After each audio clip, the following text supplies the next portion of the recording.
Ladies and gentlemen, welcome back to Planet Tyro. You're here with me, your host Donald Wonder, to continue the celebration of Animation Day month right here.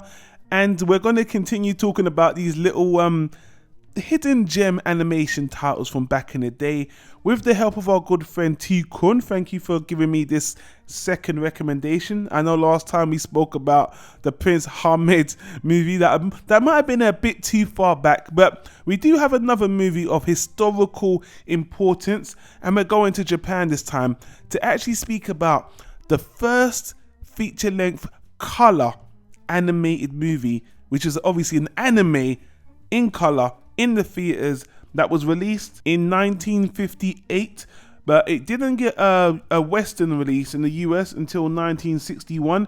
And the title of it, well, the official title is The Tale of the White Serpent. But when it was brought overseas, it was named a few other things that has confused people, especially when they're searching for it. Names like The Panda and the Magic Serpent, also The Legend of the White Snake, and also The Great White Snake and the White Snake Enchantress. So if you're looking for this title, it could be under 4 different names, but it's all the same movie. And this movie is pretty much an adaptation of the Chinese folktale Legend of the White Snake. And what we have here is a very simple adventure, romance, family movie that is actually about a young boy that has a pet snake in the beginning, and his family do not like him having this pet snake, and basically he has to just leave the pet snake and let it go away. They separate, he leaves it in the forest, and it's a very sad breaking up. And then basically the snake gets carried off into the sea and comes back many years later as a beautiful woman, and the snake and the prince kind of reunite and they try to have a relationship, but this local wizard or sorcerer feels like the snake is like a bad spirit and is trying to destroy their relationship. And it's a simple story of this prince and this magical serpent who's a beautiful woman that are trying to go through some adversities and be together, but this magic man is trying to stop them. And there's a lot of animals and singing, and there's a lot of so forth. But let me just get to the movie and what did I think about it. Now, overall, if we go back to when this movie was made in the late 50s, I think animation, especially the Western animation, obviously was taken over with Disney, and I see a lot of Disney influences here.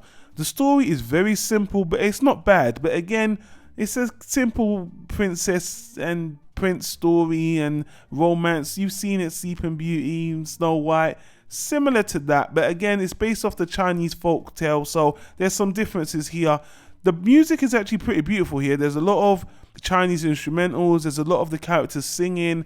Again, it does remind me of Disney, but it's got its own take on it because it's obviously Chinese and Japanese singing in there. The animals, I think the animal element is what reminded me of Disney the most. You've got these animal characters that are kind of helping the characters get along, and it's fun, it's innocent, it's okay. This overall story again is very simple, but it was watchable. Even though, you know, this is a 60-year-old movie, I knew what to expect. My expectations were low. And again, this is not like the Ahmed movie that I just spoke about before. This is more traditional. I believe this is easily watchable. The things that kind of weigh the movie down is that obviously, since it's an old movie, there's a bit of pacing issues. Some of the editing is a little bit off, and mostly it's just got to do with the pacing and the story. There's a lot of fluff here. There's a lot of comedic elements, but this is a similar formula we've seen in so many romances, so you know what to expect. I actually expected a more tragic storyline, to be honest with you, but it did have a happy ending overall. The animation, I think, which is probably the most important part, is very colourful actually. And let me tell you something. If you go back in history and look at the other animated, even comparing it to Disney, for the first anime colour movie, it's not bad looking. The facial designs are a little bit they're a little bit off, but to be honest with you, I think that's more got to do with the style they chose to be more faithful to the Chinese folk tale. Overall, it's a watchable movie. By today's standards, to be completely blunt, it's kind of dull, to be perfectly honest with you, but it's completely serviceable, it's completely watchable. The source material has been adapted into like a TV series, another live action movie.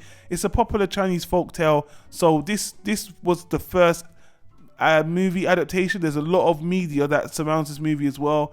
this is if they, you know, we're in a reboot cycle period in this in our movie culture, so I wouldn't be surprised if one day they gave this a Disney. If Disney even picked this up and made it another Asian Disney movie, wouldn't surprise me in the least.